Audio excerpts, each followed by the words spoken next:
mettez parce que et dit on pas le bail le mot le bail que il sera sali donne ya olinga te ba filmer parce que ba filmer ça ko BBC peut-être ça qui n'a raison apôtre le baboya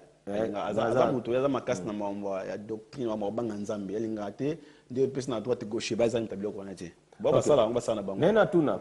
polyclinique ya église Mangembo ezala kaka ezali kuto à part pour bloquer bakame belé basali ba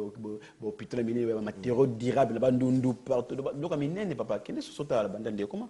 ba immeuble ba tonga ba bureau mpanzi vota so ba tonga mpanzi par église otala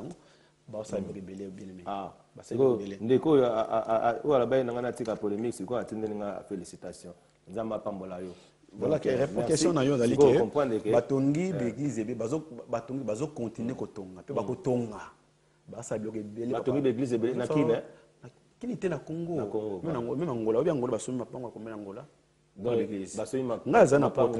porte na Angola ngai na c'est na porte na Angola na porte na Belgique boke bien kena toma malinga na yema kamnete obuza o témoigner ba ba vidéo linga na ngoti ya linga ngoti ya so pesa na droite gauche ba te et dinga lo belo mo abona te valibi so ya amoni pasteur azo ke no kabaka ba biloko azo filmer aza faux pasteur te la faute te wana ndenge dinga lo baki bo dinga lo baki mais tango bino bo kenena tango bino bo kenena pasteur geek na prison makala ko pesa ba don donc bo filmate lo moko te siko ngane nazo kanisela donc cela veut dire on a ba makala na siko batu musu bala na be formation makasi balingi ba déstabiliser bino te ngana boya eloko ngoma zana tanga désolé yo tanga ngana c'est pas na wana eza kutango te po mutayebi na tenga na betro mutaki pete na zaki pe mutaki te mais on ndesiko mutama ba amoni apoto wa wume na voyage asali moins 2 mois demi siko 2 mois demi pour la première fois apoto 2 mois demi ezelo yo siko yo on a na sunga ndeko te apoto kendaki voyage tozonga na mois de mai awa fanga kende madame na tana ma santé mo boulot apoto singa yo fanda s'occuper na famille yaki makamna ya na voyage na Canada na voyage ba pays soit pays d'Afrique moi mi bali en tant que communauté alors apoto na voyage sikoyo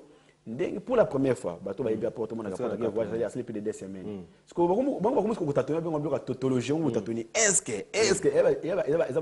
ba imagination bato eza ko te pour la dans ça qui yake muda asali demo libanda so ko ba balinga ba vie ya mutu ba ngiso wana makamba to OK problème te comprendre awa un type atuni que ça bi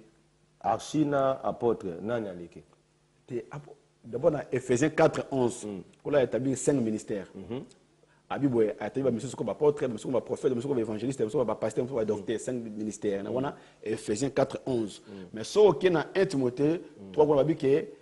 un évêque il y a un bishop en anglais évêque en français donc ancien kaka ancien mais papa là ministre là ministère ou apostolat donc apôtre donc ça ministère était un titre honorifique et voilà un musée majuvel avo na si ndeko zi réponse na donc mpaka mbiaka yango zaka buso mbiaka pour quand même pasteur à 20 ans na tilo plus de 20 ans donc c'est pas peu de choses quand même. OK. Na ndenge moni ba makambo zeleka na communauté na biso conseil ni ko pesa vraiment na communauté na biso na ndenge bato basala ba diffamation ko fabriquer bato na ba Facebook moi eloko moko boy ozomona siko yo elo ni conseil ni ko pesa étant que Moussa Nzambe. Merci pasteur pour la question. Les avons passé. Non, son a baisé c'est on a mon aussi. Na ko ça tous les lignes. Les avons bé. Moni les a passé pour l'étranger monsieur ko alingala. Na l'étranger ko alingala. Nga kena Afrique du Sud na tango mambo ke belé to moni ba étranger ba balingala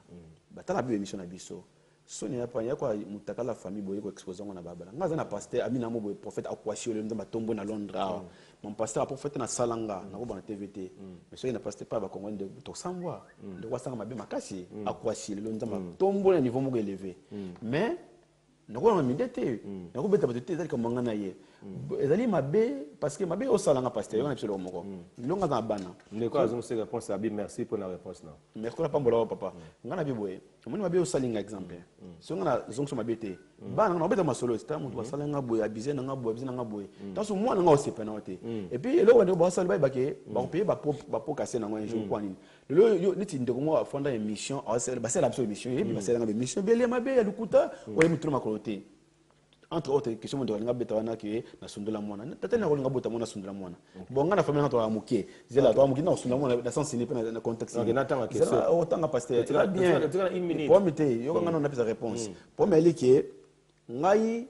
yo ke sanga pasteur communauté parce que bo tika bo lo na mabemo mté na bato un eza lisumu eza condamnable na bible mais bo ça bo bese mté na bato un jour bo pe ba pokaser le nga so neti mwana yo a souffrir au sang mabe nga na position ina idée na otaka mama la mabe au sang merci mot de la fête de communauté ka communauté na biso ali ke vraiment to linga tant que bato ato linga mutu tant mutu nzambe te linga tant mutu ato pesa nga respect tant que mutu nzambe te pesa respect tant que mutu ka nzamba sangi nzamba la mingi merci vraiment to communauté ka alors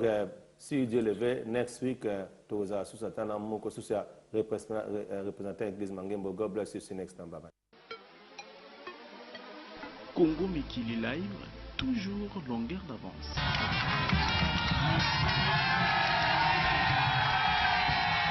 Lancement ce mardi 30 août par le chef de l'État Joseph Kabila Kabange du convoi MS Gungu rénové. Ces bateaux ainsi que ces barges réhabilitées par le gouvernement de la République va desservir le Congo profond à travers les affluents du fleuve Congo.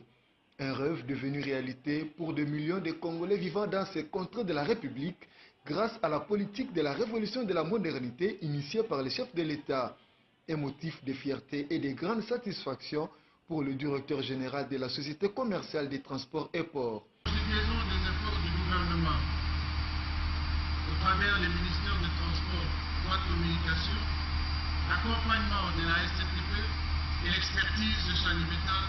ont rendu possible ces rêves des populations des provinces que nous venions de citer. C'est ici donc l'occasion d'exprimer à votre Excellence l'assurance de notre profonde gratitude pour cette nouvelle acquisition qui compte dans la matérialisation de l'engagement pris le 6 décembre 2006 devant le peuple congolais, celui de mettre fin au rafistolage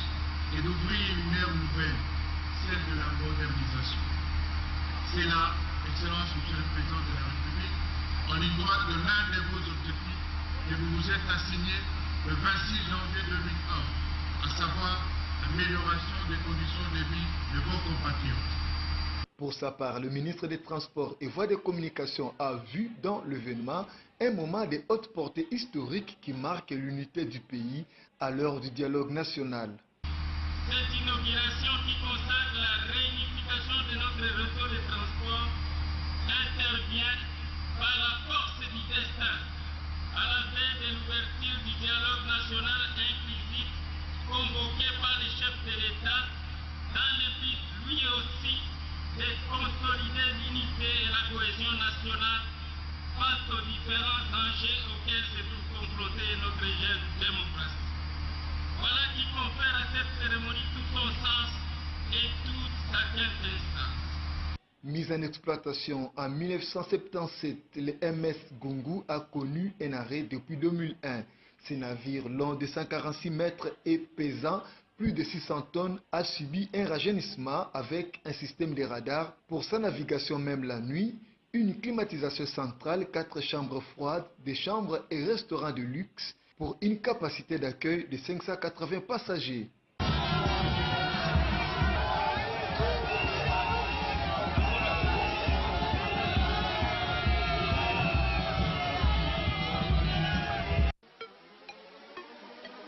Congo Mikili Live, toujours longueur d'avance.